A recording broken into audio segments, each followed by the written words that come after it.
Amina was a beloved schoolteacher in the peaceful village of Kisumo.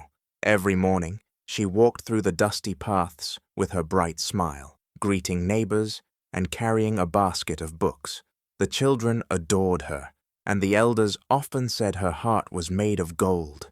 For years, Amina had prayed quietly for one thing, a child to complete her joy. She and her husband, Tambwe, had tried for a long time. Each month brought hope, then tears, yet she never lost faith. When the test finally showed those two faint lines, Amina couldn't believe it. Her hands trembled as she held the small stick.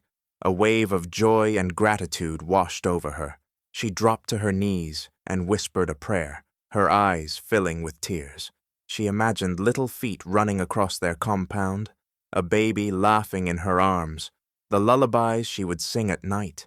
For her, it was a miracle. When she told Tambwe, he smiled. He said all the right things, held her hand, told her how proud he was, but his eyes didn't match his words. There was something cold in his gaze, something distant. While Amina began knitting baby clothes and rubbing her belly with shaw butter, dreaming of motherhood, Tambwe was already looking past her. His business was growing fast, and with success came attention from the city, from investors, and from women who wore perfume that Amina couldn't pronounce.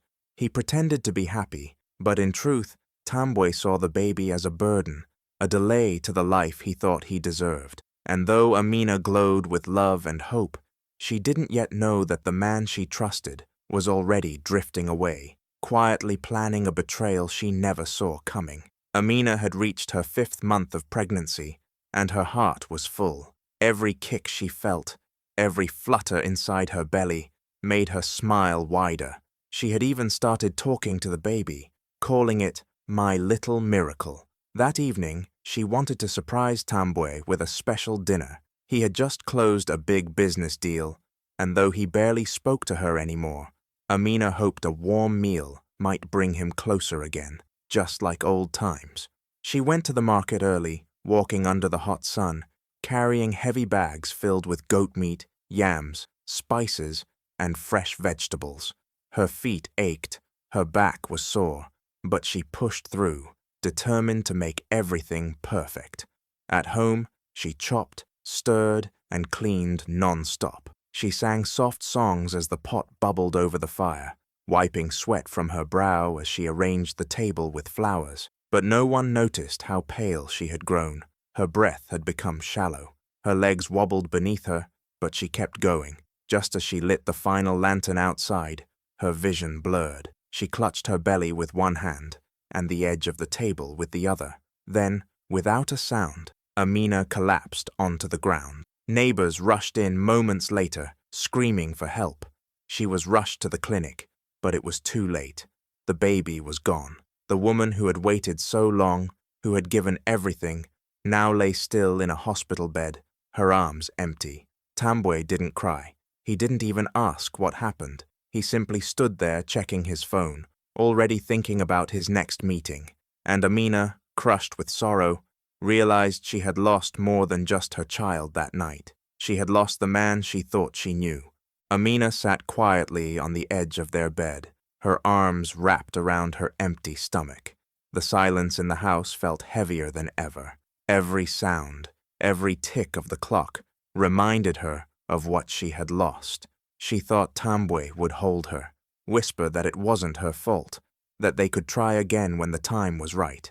But when he walked into the room, he didn't even look at her with warmth. He just stood there, arms folded, his face tight with something colder than anger, disgust. "You couldn't even carry the child," he said, his voice flat. "What kind of woman are you?" His words struck her like a slap. She blinked, trying to understand if she had heard him right. Her lips trembled. "Tambwe, it wasn't my fault. I tried," but he cut her off. "Trying is for failures. I need a wife who can give me a legacy, not excuses." Amina felt her heart shatter again, this time deeper than before. She had blamed herself already in her quiet moments, cried alone when no one was watching, but to hear it from him, the man who was supposed to be her partner, her protector, it was unbearable. He didn't sleep at home that night, and just 3 days later, he came back with papers in hand. "Sign these," he said, dropping them on the table. "I want a divorce. I've wasted enough time." Amina stared at the papers, her hands trembling. "Why now?" she whispered. Tambwe didn't even flinch. "I want someone fruitful, someone who can actually give me a family."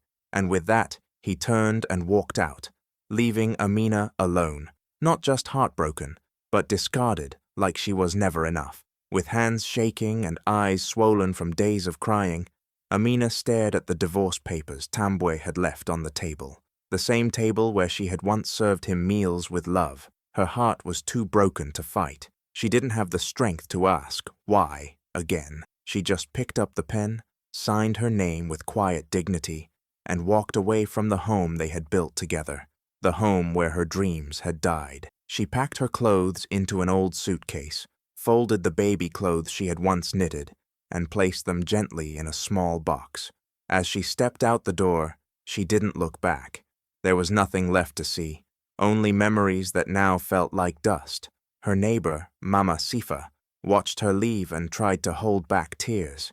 "You are stronger than you know," she whispered. Amina just nodded, holding her grief deep inside. She traveled for hours by bus, through winding roads and dusty paths, until she reached the peaceful hills of Nyamwiro, where her grandmother lived. The moment Michelle opened the door and saw her, she didn't ask questions. She simply opened her arms and let Amina collapse into them.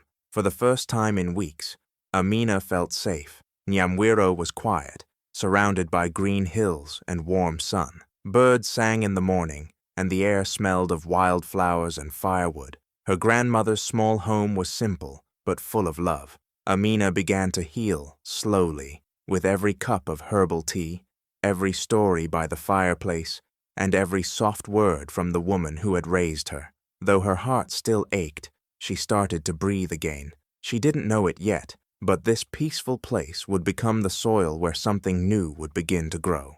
In the quiet hills of Nyamwiro, Amina began to find herself again. At first, she spent most days sitting under the mango tree, watching the clouds and trying to silence the pain in her chest. Her grandmother, Mashale, never rushed her. She would sit beside her, gently holding her hand, sometimes in silence, sometimes sharing stories of women who had been broken, but not defeated. One morning, Michelle took her to the local women's gathering under the big baobab tree. A group of cheerful women were busy sorting herbs, weaving baskets, and laughing over pots of natural oils.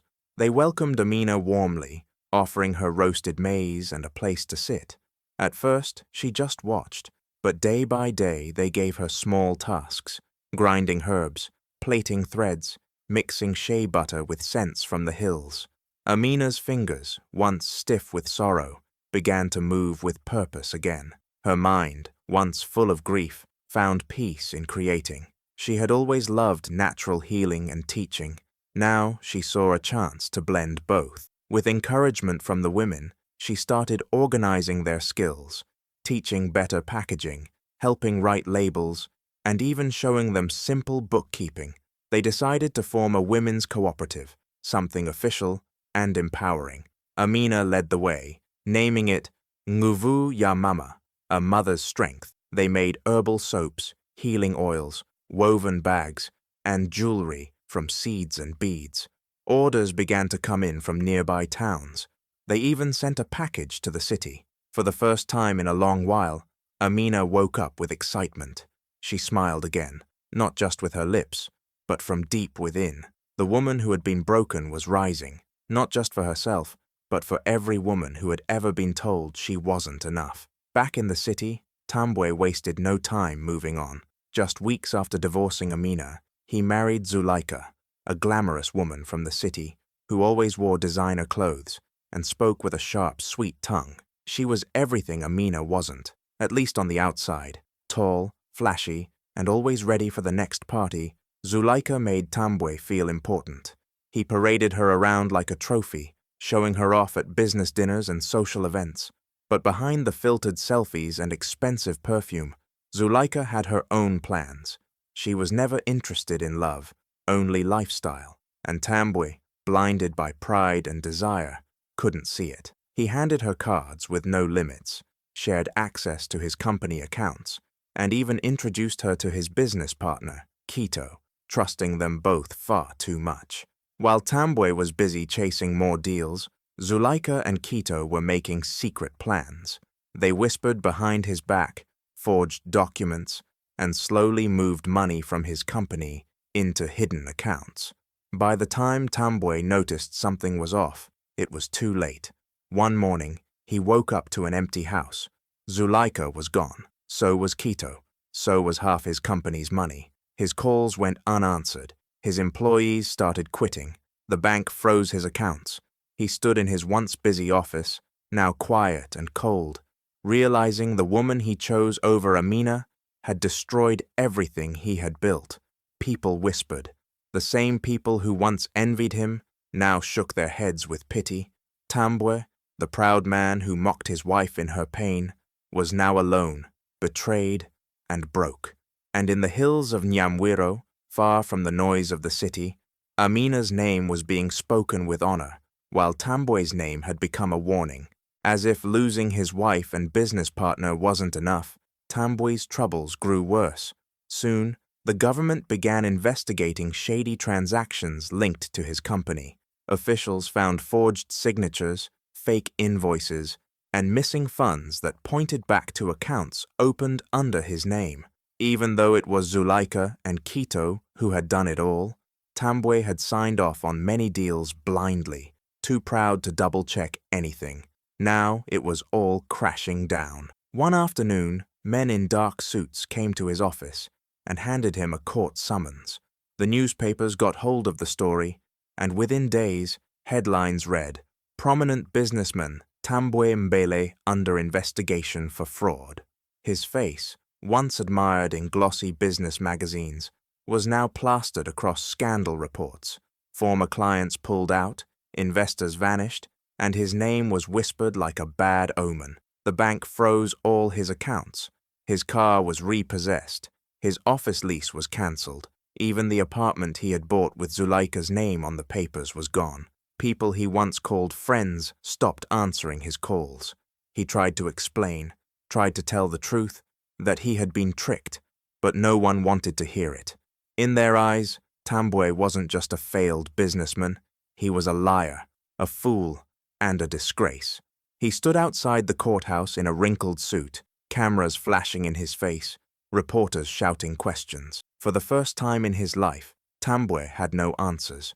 The man who had once looked down on others now looked up at the sky, empty and alone, realizing that the very life he built on pride and selfishness was now crumbling into dust. And far away, Amina was rising, stronger, wiser, and untouched by the storm that had swallowed him whole. Years passed, and Tambwe became a man no one recognized anymore. He had lost everything: his wealth, his business, his status. He lived quietly in a rented single-room apartment, far from the high-rise life he once flaunted. His phone rarely rang, and when it did, it was usually from debt collectors. The only thing he had left was time, too much of it to sit and think about all the wrong turns he had taken. One evening, as he scrolled through channels on his old TV, he paused on a live broadcast of the National Entrepreneurship Awards.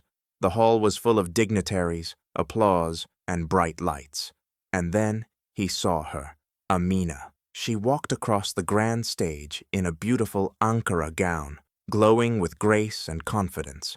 The crowd stood and clapped loudly as the host announced, "Amina Chikondi, founder of the Nguvu ya Mama initiative, is being honored for empowering over 10,000 women across rural communities with jobs, education, and hope."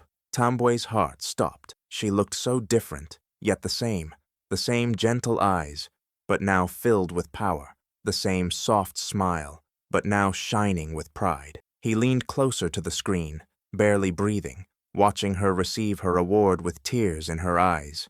She thanked her grandmother, the women of Nyamwiro, and every woman who had ever been told she wasn't enough. She didn't mention him, not once. Tambwe's eyes filled with tears, not because she had become great without him, but because he finally saw the kind of woman she had always been, and he had thrown it all away. That night, as the crowd cheered her name, Tambwe sat in silence, knowing that karma didn't just come back, it watched everything and waited. After the awards ceremony, Tambwe couldn't sleep. He couldn't stop thinking about Amina, how far she had come, how powerful and beautiful she looked standing on that stage. For days he rehearsed what he would say if he ever saw her again. He convinced himself she would at least listen. Maybe she would understand. Maybe, just maybe, there was still a way back into her life. So he waited for an event where he knew she would be speaking, a public panel on women's leadership. He dressed in his best clothes, though they were old and worn. When Amina stepped off the stage, he walked toward her with shaky hands and a heart full of regret. "Amina," he called softly.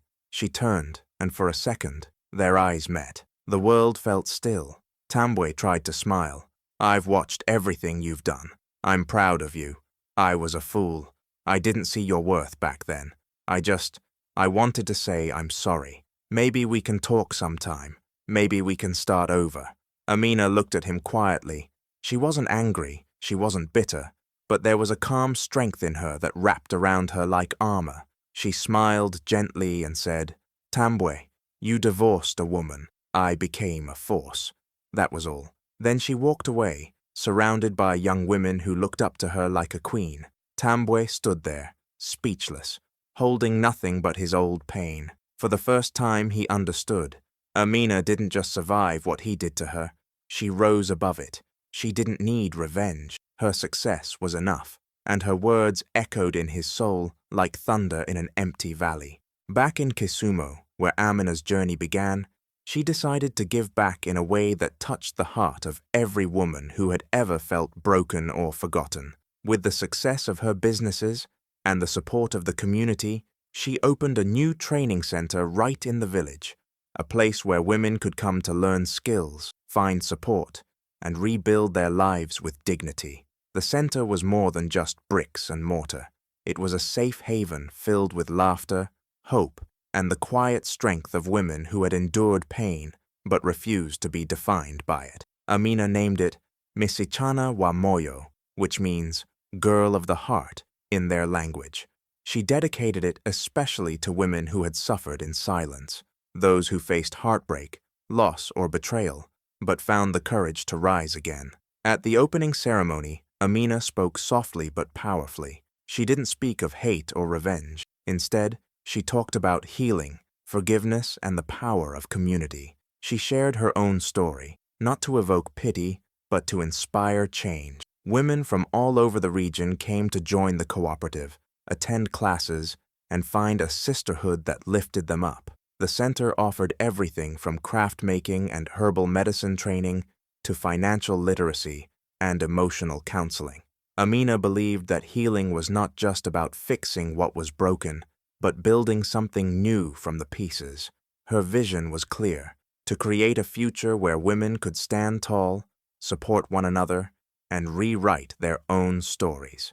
In time, Misichana wa Moyo became a beacon of hope. Amina became more than a successful entrepreneur. She became a symbol of healing, strength, and love, not hate. And in every smile, every handshake, every shared story, her legacy grew stronger, proving that true power comes from rising above pain with grace. If you found Amina's story inspiring, please like, share, and subscribe for more powerful tales of strength and hope. Remember, true courage is rising above pain and turning it into purpose.